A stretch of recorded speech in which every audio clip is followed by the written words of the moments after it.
Now, earlier we have seen that a few scientists tried to classify the elements in their own way.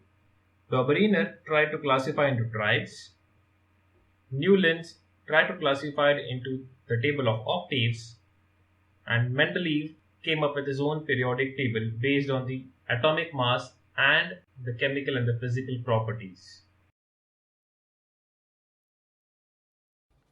Now, in the 19th century, many of the scientists tried to classify the elements according to their own way, but there were many drawbacks of all the classifications, as we have seen earlier.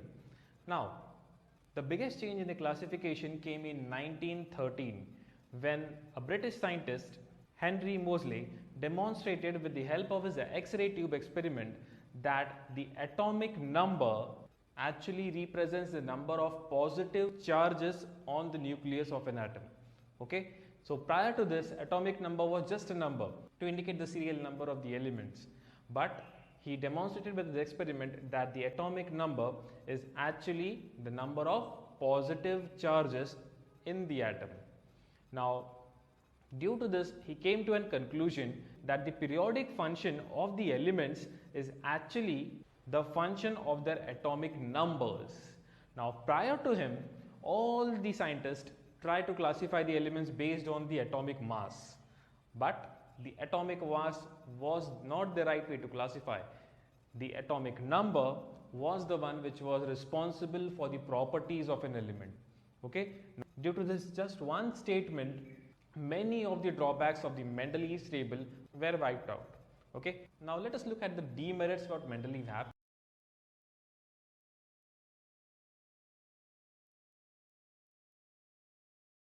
The first demerit of the Mendeleev's periodic table was that the atomic mass of certain elements was same, cobalt and nickel, the atomic mass was same, and there was a confusion regarding the position of the cobalt and nickel, which should come first, right?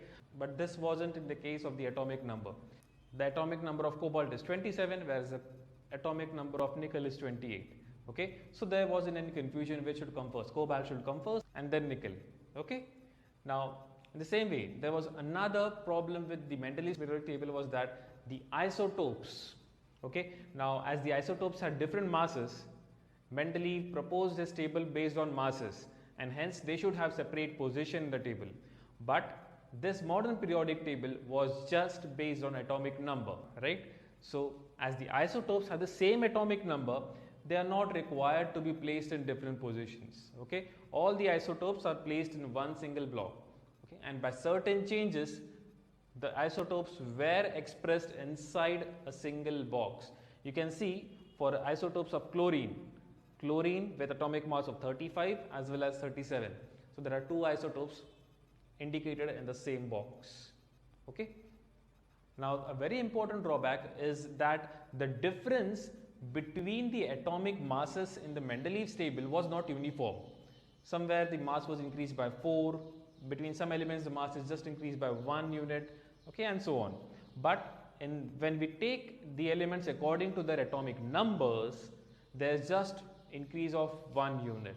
Okay, so everywhere in the complete table you will just see an increase of 1 unit. So this was very essential to identify the unknown elements, or how many elements are to be found out between two heavy metals. For example, if you see between calcium and titanium, the atomic number of calcium is 20 and titanium is 22. So we exactly know there is just one number which is remaining, 22.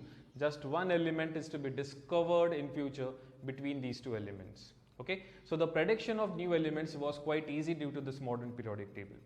Just one drawback, the position of hydrogen, that still remained in the modern periodic table, because as hydrogen showed similar properties with the alkali metals as well as with the halogens, the exact position was not yet determined.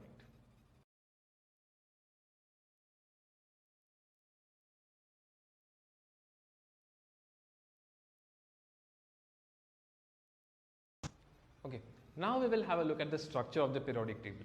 Now the periodic table has 7 horizontal rows and 18 vertical columns. The rows are called as periods. So there are 7 different periods in the periodic table, whereas there are 18 different columns. These are called as groups, and there are 18 different groups in the periodic table. Now there are two other rows below the periodic table which are shown. These are actually the group of lanthanide and the actinide series. Now these are placed separately from the main periodic table just because of their electronic configuration, and we will be studying about these elements in the later standards. Okay, so this is not your area of concern.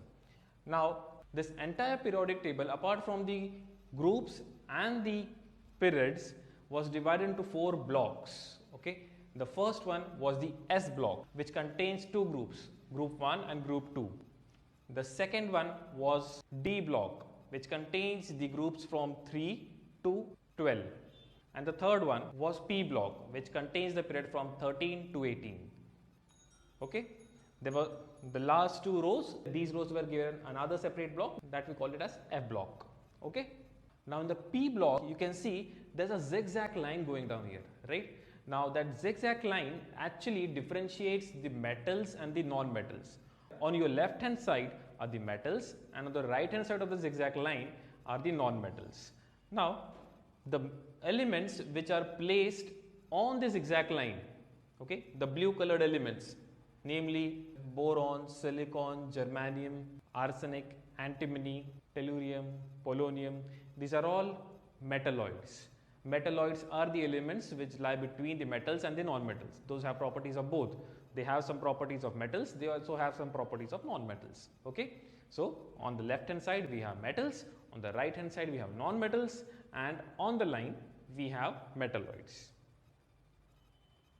Now this is all about the structure of the periodic table. Next we will look into the relation between the periodic table and the electronic configuration of these elements.